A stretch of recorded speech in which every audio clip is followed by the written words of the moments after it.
YTN 라디오 이동의 뉴스 정면승부 3부 시작합니다. 기분 좋은 금요일 퇴근길에 만나는 사이언스, 한 주간의 과학 이슈 전해드립니다. 퇴근길 과학 감성 과학 커뮤니케이터 궤도 나왔습니다. 어서 오십시오. 안녕하세요. 과학 커뮤니케이터 궤도입니다.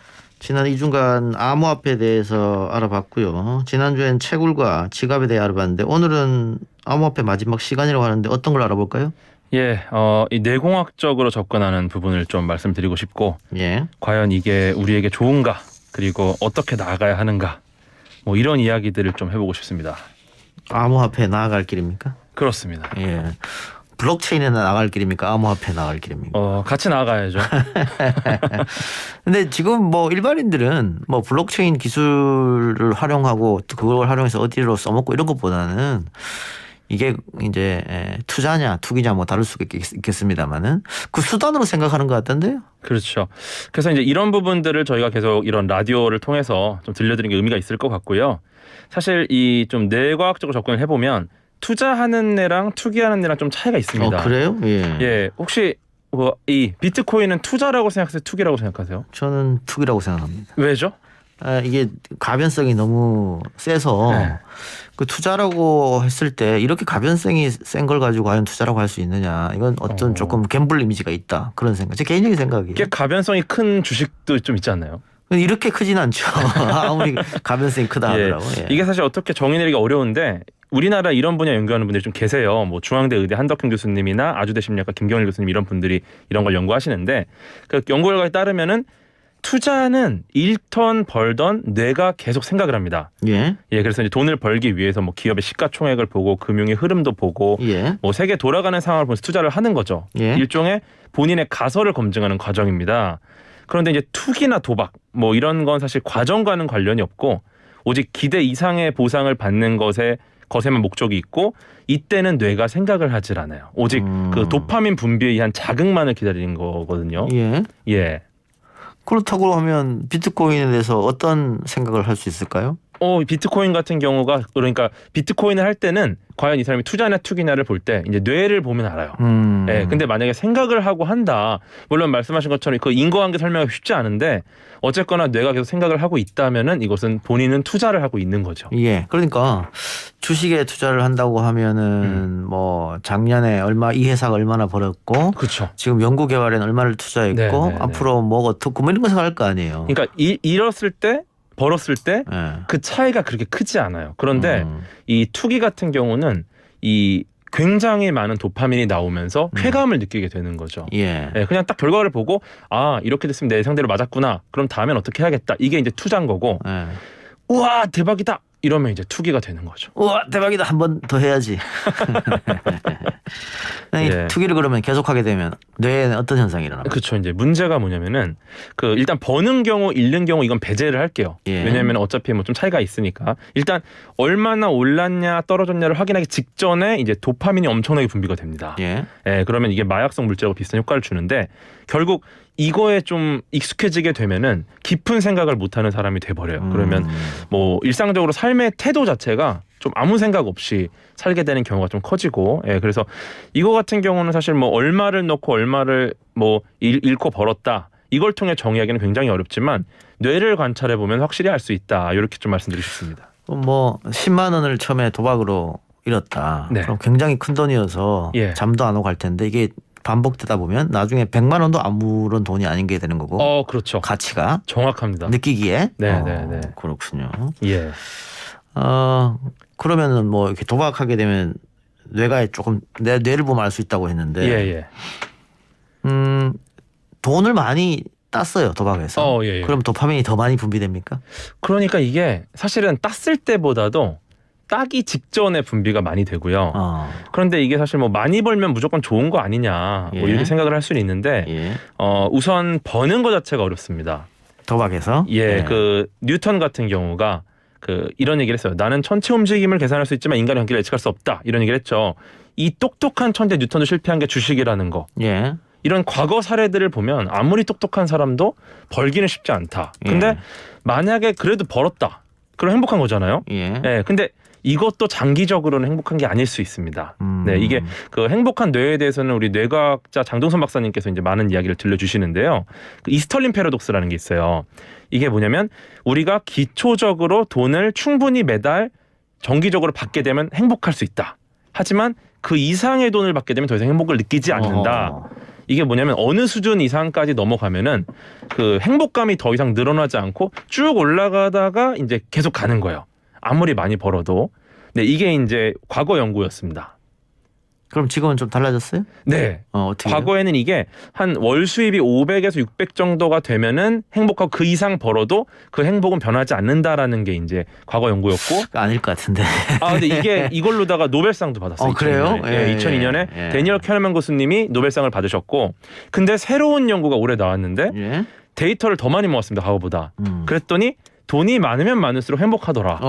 네, 동의하십니까? 동의합니다. 근데 이제 문제가 뭐냐면은 이 쭉 정비를 해서 올라가면 좋은데 예. 이게 굉장히 급격한 그래프를 그리는 거예요. 예. 예를 들어서 내가 월 수입이 500만 원이에요. 예. 그러면 700만 원이 됐어요. 예. 기분 좋죠. 좋죠. 하지만 별로 행복하지 않은 거예요. 최소한 1000만 원 정도가 돼야 그 다음 행복이 옵니다. 뭐 사람이 욕심은 끝이 없으니까. 그렇죠. 근데 만약 1000만 원을 벌면 1200만 원이라고 해도 200만 원 큰 돈이잖아요. 예. 근데 그걸로는 전혀 행복하지 않고 이제 2000, 3000, 5000이 돼야지 행복해지는 거고. 그러니까 이게 행복을 느끼는 게 굉장히 많은 돈이 있어야 조금씩 올라갑니다. 그 다음부터는. 이 말은 뭐냐면은 우리가 이제 그 다음 단계 행복으로 가기 위해서는 훨씬 더 많은 돈을 벌어야 되고, 그렇다 보면 이제 돈을 버는 단위 자체가 달라지게 되고 평범한 삶 자체가 좀 무의미하게 느껴지죠. 그러면 결국은 그 행복을 더 이상 높이지 못한다는 거에 좀 불행함을 느낄 수도 있다. 예. 네, 이런 결론이 좀 나올 수 있죠. 그 돈이 굉장히 많은 사람들도 도박에 빠져서 탕진하는 경우가 바로 그런 경우가 안 돼요. 그쵸. 그러면 예. 한 번 딱 벌었을 때 이제 손을 털 수 있을 것 같은데 이제는 일반적인 방식으로 버는 거로는 손을 못 터는 거예요. 예를 들어 내가 100억을 벌었다. 그러면은 이제 뭐 1억, 2억 버는 걸로는 아무런 흥미가 없어지고 예. 이제는 200억을 벌어야 돼. 예. 그럼 무리를 하게 되죠. 사업을 하게 되고 확장하게 되고 거기서부터 이제 조금 어려움이 시작될 수 있죠. 예. 근데 결론은 어쨌든 도박 머리와 투기 머리는 똑같다. 그렇죠. 도파민이 분비되니까. 네, 비슷한 형태를 보인다라는. 예, 알겠습니다. 자, 그러면 이 투기성 논란이 있는 암호화폐가 앞으로 나갈 길은 어떤 걸까요?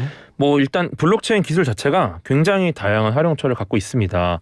뭐 식품 원산지나 유통 정보 확인 같은 경우도 이게 뭐 보관 온도나 유통 기한이나 이런 게 이제 모든 과정이 실시간으로 블록체인에 업데이트가 된다고 하면 굉장히 투명해지겠죠. 예. 네, 그리고 보험금 청구 같은 경우도 지금도 많이 편해지긴 했는데 그럼에도 뭐 여러 가지 서류를 내고 하는 부분이 있어요. 근데 이거를 종이 서류가 없이 간편하게 정보만을 넘기면서 이제 보험금 청구가 가능해질 수 있고, 병원 같은 경우는 이 문서가 과연 위조가 안 된 건가 정당한 건가 검증하는 데 시간을 좀 많이 보내거든요.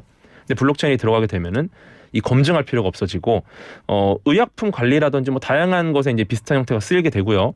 특히나 또 요즘 많이 하는 게 이제 온라인 중고거래 아니겠습니까? 예. 예, 이게 결국 판매자, 구매자의 신원 정보가 이제 좀 불투명하기 때문에 문제가 좀 생기는데, 이런 부분들이 전부 투명하게 거래 내역이 투명하게 기록이 되게 된다면 굉장히 안전한 중고거래가 되고, 이게 뭐 유사한 거래 플랫폼에는 전부 다 비슷하게 적용을 할 수가 있겠고요. 뭐 그 외에도 뭐 전자계약서 관리라든지 뭐 무역할 때 뭐 들어오고 나오고 하는 거, 그다음에 뭐 포인트 통합 관리 같은 경우도 일단 위변조가 가능한 모든 곳에는 다 이 블록체인이 사용될 수 있겠다라는 생각이 들고, 최근에 되게 재밌는 기사를 봤는데 그 체납자 세금 납부 활성화 기능도 있더라고요. 예.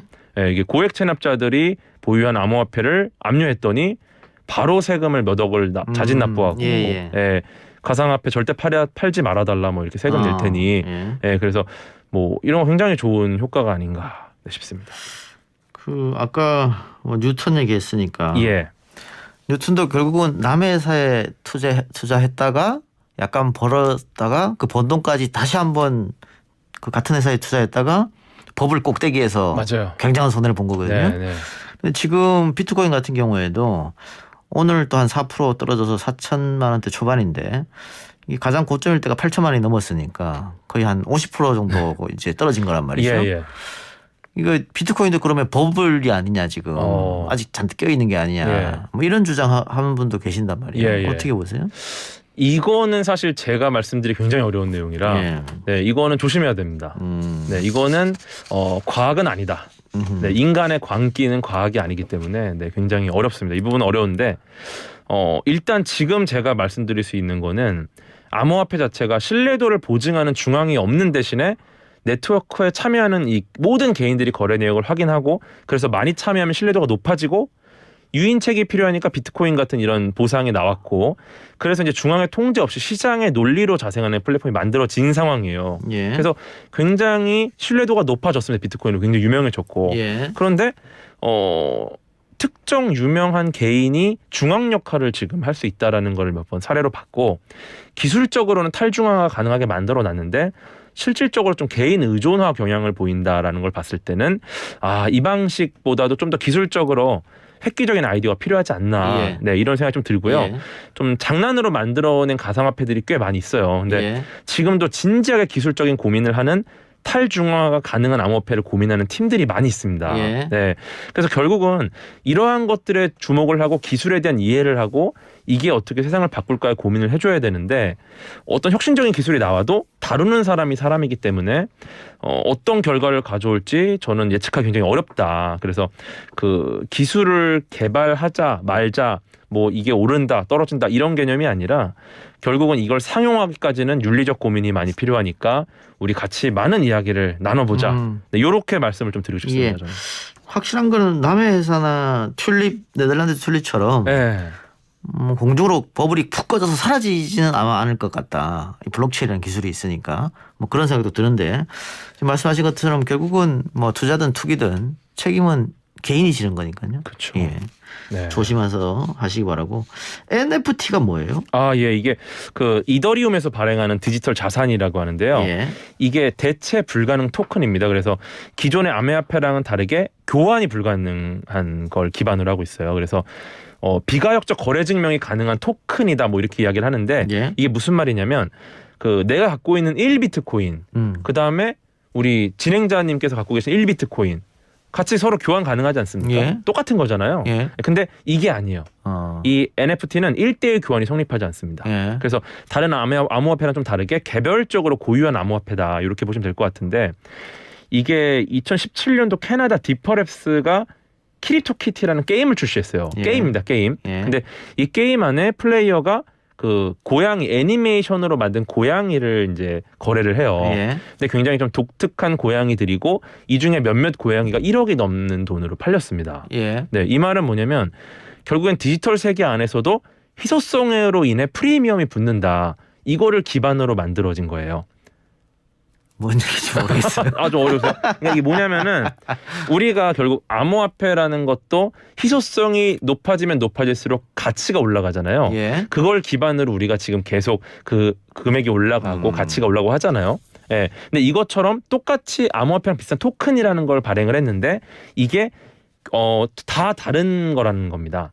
이게 똑같이 하나의 토큰이 이런 게 아니라 전부 다 다른 거다. 그래서 이게 어떻게 쓰이냐면은 예를 들어서 게임 같은 경우에 예전에는 이제 우리가 뭐 돈을 넣어서 캐릭터를 꾸몄잖아요. 예. 그러면 이제 꾸미고 즐기는 걸로 끝이 났어요. 예. 근데 이제는 이 독자적인 캐릭터를 만들게 되면 이 디지털 대상에 대해서 이걸 거래할 수 있는 거죠. 이게 독자적 희소성이 있기 때문에 이걸 가지고 다시 판매를 할 수 있게 되는 거고. 네. 근데 이번에 뭐 이 NFT로 작품 경매가 취소됐다. 네. 그거 왜 그렇습니까? 예, 맞아요. 이게 일단은 예를 들어 디지털 파일이 하나 있는데 디지털 파일은 다 똑같지 않습니까? 예. 예, 누가 어떤 그림을 복사하면 똑같잖아요.